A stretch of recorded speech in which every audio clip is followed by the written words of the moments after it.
Hello, my name is Michael Forster.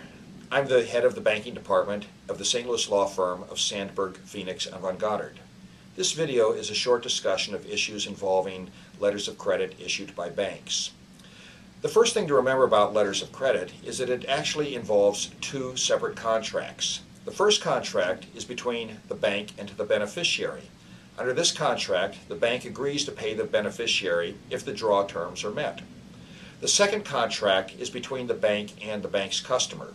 Under this contract, the customer agrees to reimburse the bank if there are draws on the letter of credit. Once the letter of credit is issued, it can't be revoked.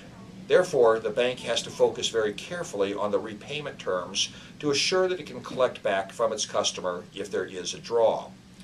There are four basic things to remember about a letter of credit. First, the terms of the draw are actually of interest to the bank's customer. The bank has very little personal interest in what those draw terms are. Therefore, it's important to involve the customer very carefully in drawing up the terms under which the letter of credit can be drawn.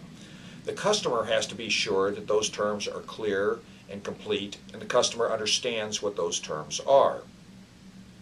If the bank has to pay the letter of credit, the last thing that the bank needs is for the customer to refuse to pay on the grounds that the terms of the letter of credit were inaccurately drawn. Therefore, before the bank issues the letter of credit and delivers it to the beneficiary, the bank should have the customer sign a copy of the letter of credit indicating that the customer agrees to the draw terms and that the customer authorizes the bank to deliver the letter of credit to the beneficiary. The third issue is making sure the bank can collect from the customer if there is a draw.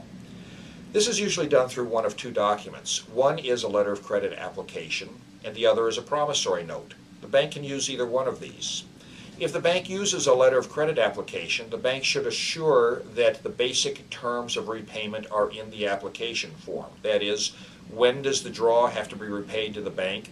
What interest does the customer have to pay until the draw is repaid? And finally, attorney's fees in case the bank has to collect from the customer if the customer does not pay voluntarily. If the bank uses a promissory note as the source of repayment, it's important that the promissory note specifically state that any draw under the letter of credit is considered to be an advance of principal under the promissory note. If the note and the letter of credit are not properly tied together, it may be difficult for the bank to enforce the note and to collect the draw. In fact, generally you would not use both a letter of credit application and a promissory note. If you use both documents, it creates the potential for inconsistency, which may make it difficult for the bank to enforce either agreement.